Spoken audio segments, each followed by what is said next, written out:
Robertson, the head brewer of Wells & Youngs, and we're here to talk about a really exciting new project, which is Courage Imperial Stout being brewed again. Hi, Jim. Hello, Melissa. How you doing? I'm doing very well, thank you. How excited are we about this? Oh, very excited. Jim, tell me a little bit about the history of Courage Imperial Stout. Well, it goes back to the turn of the 19th century. In the early 1800s, the Russian royal family had a love affair with London and spent a huge amount of time coming across, visiting, and of course drinking London's beers, which were famous at the time.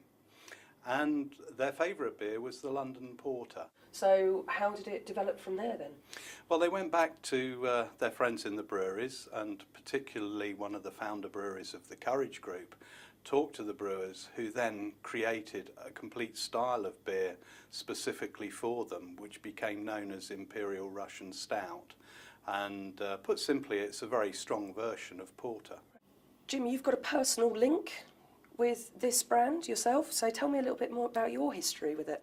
Well, I actually started in the industry working for Courage's, actually at the same site that Russian Stout was first created. It had moved on a bit when I joined them, which was 1977, and we brewed it at Horselydown, which is on the south end of Tower Bridge, and road tanked it to Park Street, which is where the original Barclay Perkins brewery was. And there it was cellared for anything up to 6 months before it was finally bottled and put in storage, ready to be drunk probably some years after it was bottled. I am absolutely thrilled to be able to reproduce the beer, and delighted that we're making good progress with it, because I think the beer aficionados will go absolutely crazy for it. It really is a fantastic beer and a fantastic beer style. So, Jim, we're in the heart of the operation. Tell me a little bit about the brewing process for this, and how challenging was it to produce such an old-fashioned beer on such fabulous, shiny new kit? It was actually quite a challenge, and did take quite a lot of teamwork. A type of beer like Russian Stout, being very strong in both alcohol and flavour character, requires a disproportionate amount of raw material, and the main raw material being malt. So what that means in a rapid batch brew house like ours is you've got a very big brew up at the front end and a very small brew down at the back end, because you need loads of ingredient to produce a beautiful, thick, licoricey wort to make Russian Stout. Ooh, that sounds yummy. Now tell me how you use these beautiful raw ingredients to actually make that happen. Very important for the Courage Russian Stout recipe is amber malt, and we bought that in specially for the brew. Chocolate malt, or black malt as it's sometimes called, we use for colour, and then standard pale malt for the main body of the brew. Got some beautiful hops over there. Which hops are these?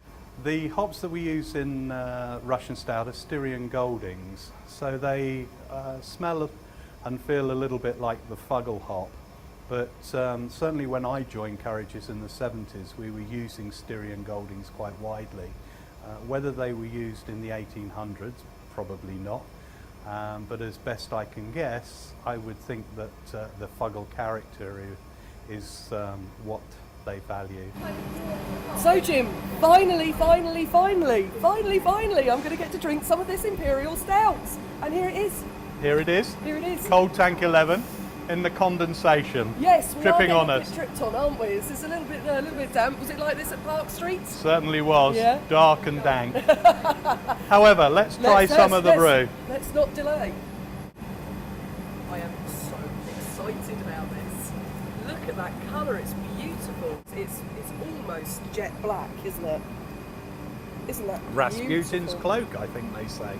Ah, well, there we go. Right, so obviously it won't be completely clear at this stage. No, it needs to condition a little bit more in tank and then of course in bottle. Okay, so here we go. I'm so excited about this. First of all, I'm going to...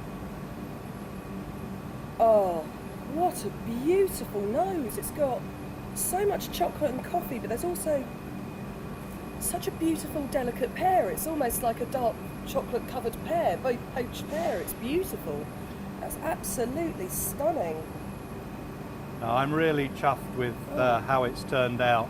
I have very vivid memories of how the beer tasted originally, and though I have tasted quite a lot of Russian stouts and some of them very good, I've never quite yet found one with the same character, and I really do think we've managed to reproduce it here. I must say, this will be my first ever taste of Imperial Stout, so here we go.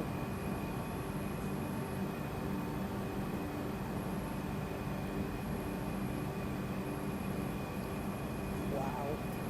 Good, isn't it? That's amazing. It's like somebody's melted down chocolate into my glass, shoved a shot of espresso in there. There's such a, I mean, the alcohol's strong and obvious, but not aggressive. It's No. really well balanced out, even at this stage when it's not finished. That's really, really important, and you're quite right, Melissa. What I don't like about some of the high strength stouts is where the fermentation's been allowed to race away, Yep. and you get a kind of thin acid beer, which really doesn't do justice to the style. There is nothing thin or acid about that, sir. No. That's absolutely. I and mean, that it's- has got almost a port-like finish to it. Yes. It has got a really rich. In fact, that's when I drink it with cheese after the meal. Oh, fantastic. As you say, yes, that's it. Right, you, me, a great big plate of cheese, and we're camping out here. Drips and all. We'll just get a brolly. Indeed. Jim, cheers. Thank you for making this again. Just, I can't tell you how good that is.